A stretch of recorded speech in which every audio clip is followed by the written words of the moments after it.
கூட்டமாக இருக்கும். அவருக்கு பாராட்டு விழா மேடையில் ஏற்றி சால்வை போகிற நேரத்தில் பார்த்திங்கன்னா கூட்டம் இருக்காது. அப்படியே அவங்கவுங்க அப்படியே நவுந்துருவாங்க. ஆனால் வெங்கடாசலம் அவர்களுக்கு மாணவர்கள்லேருந்து, ஆசிரியர்கள்லேருந்து, அரசியல்வாதிகள்லேருந்து சிறப்பாக இந்த மண்டபமே நிறைந்து பாராட்டுகின்ற விழாவில் நானும் பேசுகின்ற ஒரு வாய்ப்பு கிடைத்தது.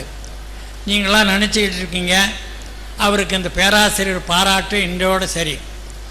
இதற்கு பிறகு ஓய்வு பெற்றதற்கு பிறகு நான் சார்ந்திருக்கிற இயக்கத்தில் அவரும் ஒரு பேச்சாளராக நானும் அவரும் சேர்ந்து பேச இருக்கிறோம் என்பதை சொல்லி அவர் மேலும் மேலும் வளர்ச்சி பெற வேண்டும்.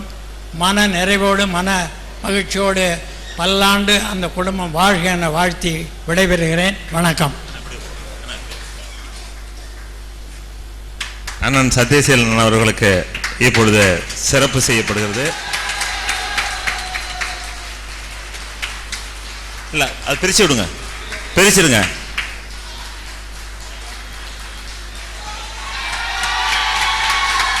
விண்ணை பிளக்கும் உங்களுடைய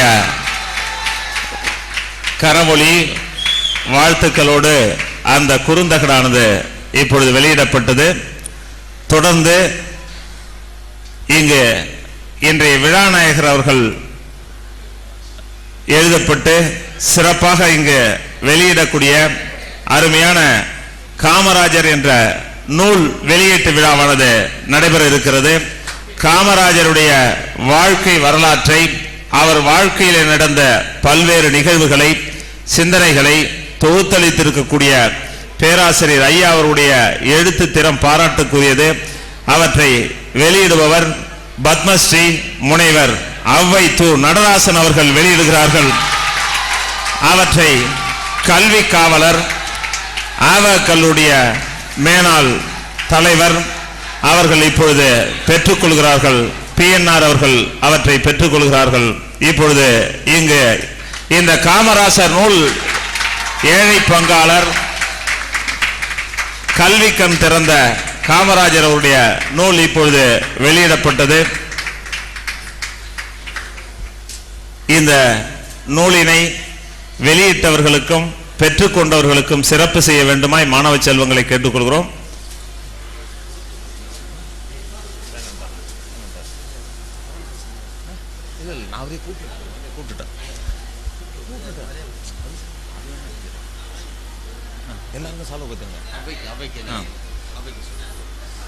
முதலில் அவ்வை நடராசனார் அவர்களுக்கு இப்பொழுது சார் கொஞ்சம்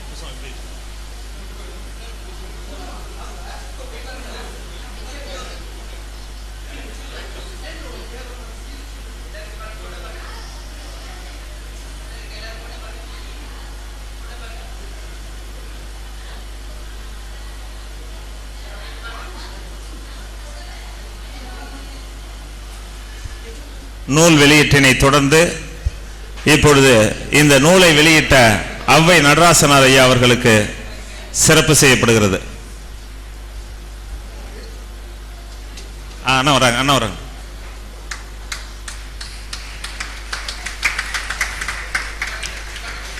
நினைவு பரிசு வழங்கப்படுகிறது.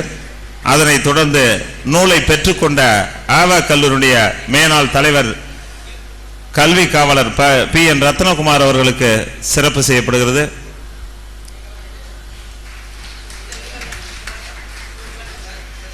அவர்களுக்கு நினைவு பரிசு வழங்கி சிறப்பிக்கப்படுகிறது.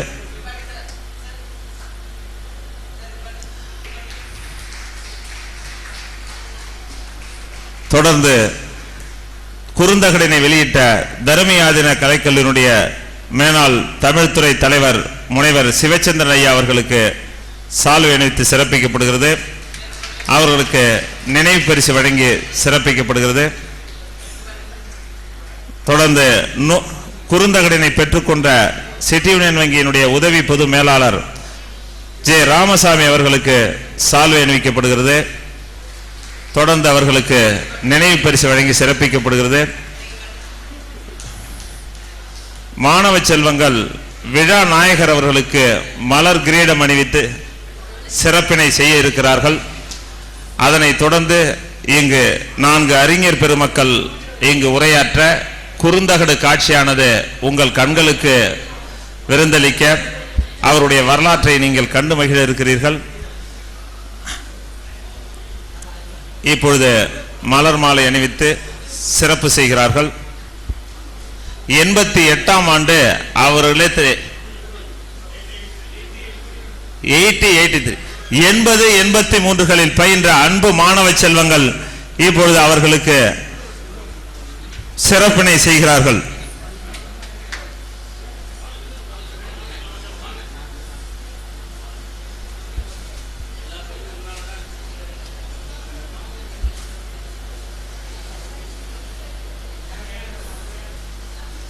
பசுமை நிறைந்த நினைவுகளே, பாடி திரிந்த பறவைகளே என்ற பழைய நினைவுகள் எல்லாம் பகிர்ந்து மணக்க மணக்க தமிழை கற்பித்த தங்கள் ஆசானுக்கு இப்பொழுது ரோஜா மணக்க மாலை அணிவித்து அவர்கள் மகிழ்ந்து அந்த கையிலே பூச்சொண்டு நாம முதல்ல சொன்ன வரவேற்பு மாப்பிள்ள மாதிரி இருக்காருன்னு இப்ப அழகா பாத்தீங்கன்னா அந்த மலர் மாலையை போட்டு கையில பூச்செண்டை கொடுத்து அவருக்கு சிறப்பினை தந்திருக்கிறார்கள். ஏவிசி கல்லூரியுடைய அலுவலர் பொன் கிட்டப்பா அவர்கள் தொடர்ந்து மலர் மாலை அணிவித்து சிறப்பு செய்கிறார்கள்.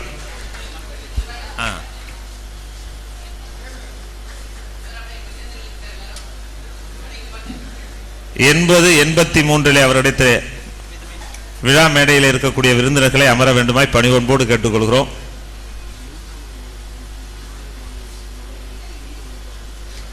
தொடர்ந்து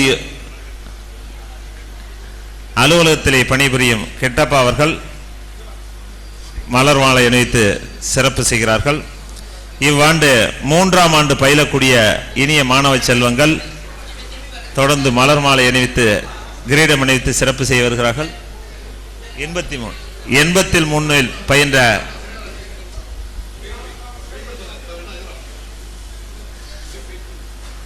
அடுத்து இனிய குறுந்தகடு ஒளிபரப்ப இருக்கிறது. எனவே அருள் கூர்ந்து சிறப்பு செய்பவர்கள் ஏற்புரையில் சிறப்பு செய்யலாம். தாய் வீட்டு சேதனமாக MTவனுடைய உரிமையாளர் வேல்பாரி அவர்கள்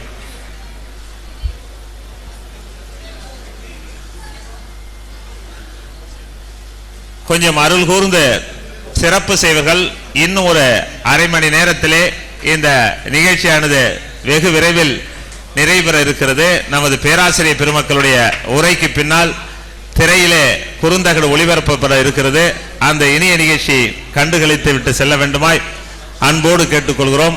அருள் கூர்ந்து இப்பொழுது இவ்வாழ்த்துறை நிகழ்ச்சியினுடைய முதல்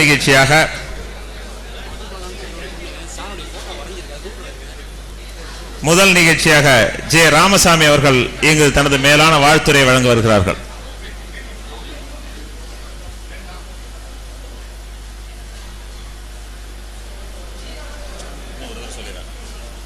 அருள் கூர்ந்த வருகை தந்திருக்கக்கூடிய பெருமக்கள் இன்னும் ஒரு அரை மணி நேரம் காத்திருக்க வேண்டுமாய் பணிவன்போடு கேட்டுக்கொள்கிறோம்.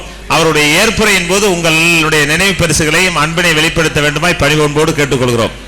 தயவு செய்து கொஞ்ச நேரம் உட்காருங்க.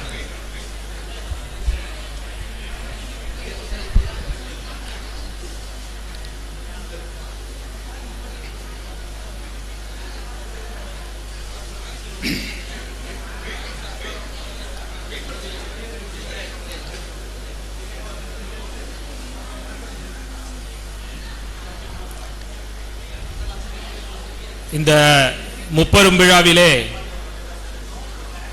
முன்னிலை வகித்து தலைமை ஏற்று இந்த மேடையை அலங்கரித்துக் கொண்டிருக்கும் முனைவர்களே, என் அன்பிற்கும் பாசத்திற்கும் உரிய எனது இனிய நண்பர் திரு வன்மிகு வெங்கடாச்சலம் அவர்கள் இந்த முப்பெரும் விழா மாணவர்களால் எடுக்கப்படுகின்றது என்று சொல்லும் பொழுது மிகவும் பெருமையாக இருந்தது.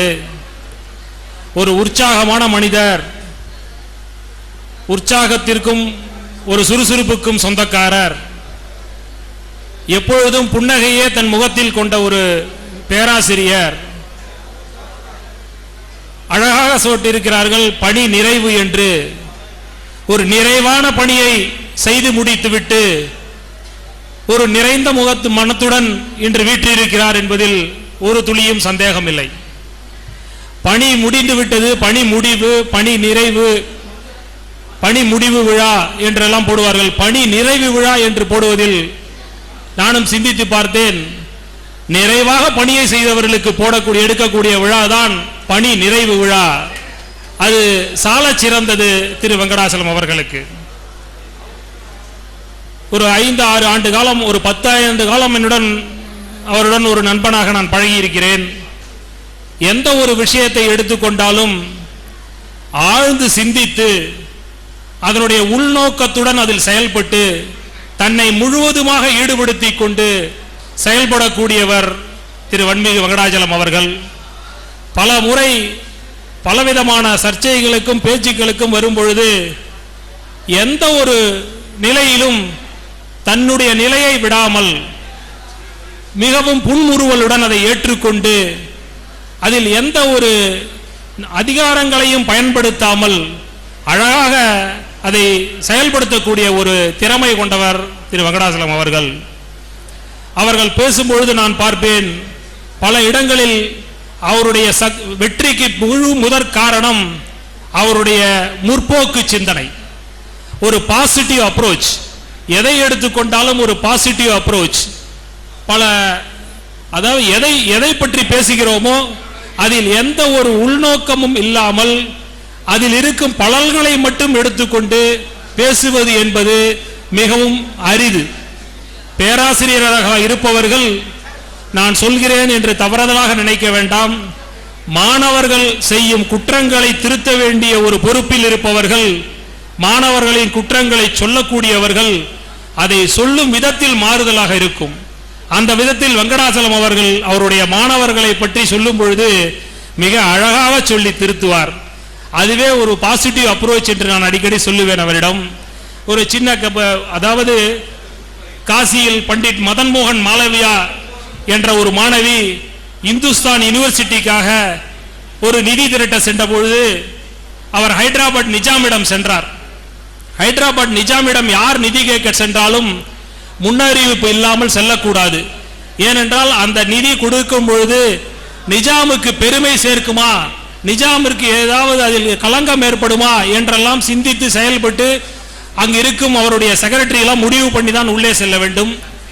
மாணவர் என்ற முறையில் மாலவியா உள்ளே சென்றதும் உடனடியாக எதற்காக வந்தாய் என்று ஹைதராபாத் நிஜாம் கேட்டபொழுது, நிதி திரட்ட வந்திருக்கிறேன், எங்கள் யூனிவர்சிட்டிக்காக நிதி திரட்ட வந்திருக்கிறேன், கட்டிடம் கட்டுவதற்கு, வகுப்பறைகள் கட்டுவதற்காக நிதி திரட்ட வந்திருக்கிறேன் என்று கூறிய மாலவியாவுடைய பார்த்தவுடன் நிஜாம் மிகவும் கோபப்பட்டு விட்டார். நிஜாம் கோபப்பட்டு தன்னுடைய ஒரு காலில் இருந்த செருப்பை கழட்டி விட்டெறிந்து விட்டார். உடனடியாக அந்த மாலவியா அந்த செருப்பை எடுத்து தன்னுடைய பையில் வைத்துக் கொண்டு வேகமாக நடந்து சென்றாராம். அந்த பாசிட்டிவ் அப்ரோச்சுக்காக நான் சொல்ல வந்தேன். மாலவியா சென்றதை பார்த்த நிஜாம் அதிர்ந்து போனாராம். அதிர்ந்து போனவுடன் மாலவியா எங்கே செல்கிறார் அந்த மாலவி என்று பார் என்று தன்னுடைய ஏவனை விட்டு ஏவினாராம். மாலவியா வேகமாக சென்று அந்த நிஜாம் அரண்மனைக்கு வெளியிலே சென்று நின்று கொண்டு மக்கள் கூட்டத்தை கூட்டி, இன்று நான் நிஜாமை பார்த்து விட்டேன், பெரும் மகிழ்ச்சி கொள்கிறேன், நான் கட்டிட நிதி கேட்டு வந்தேன் என்னுடைய கல்லூரிக்காக, எனக்கு கட்டிட நிதியை அளிப்பதற்கு அவர் பெரிய உதவி செய்தார் என்று நிறுத்தினாராம். உடனடியாக எல்லாருக்கும் அதிர்ச்சி, வெளியில் பூரா பரவிவிட்டது, மாலவியா செருப்பால் அடி வாங்கி விட்டார் என்று. எனக்கு என்ன உதவி செய்ய வேண்டும் என்று உடனடியாக தெரிந்து கொண்ட ராஜா ஒரு செருப்பை என்னிடம் கொடுத்திருக்கிறார், இது ராஜா அணிந்த செருப்பு, இதை ஏலம் விட்டு எடுத்துக்கொள், இது மிகுந்த தொகைக்கு போகும் என்று சொல்லிவிட்டார் என்று அந்த மாலவியா சொன்னாராம். உடனடியாக ராஜாவுக்கு செய்தி போனது. உடனடியாக அவருடைய செக்ரட்டரியை கூப்பிட்டு சொன்னாராம், மானங்கட்டவனே விட்டு விடாதேடா, பெருந்தொகை கொடுத்து அந்த செருப்பை வாங்கு, இல்லாவிட்டால் ராஜாவின் செருப்பு ஏலமே போகவில்லை என்று சொல்லிவிடுவார்கள் என்றாராம். உடனடியாக பல கோடி ரூபாய் கொடுத்து அந்த செருப்பை வாங்கினாராம் ராஜா.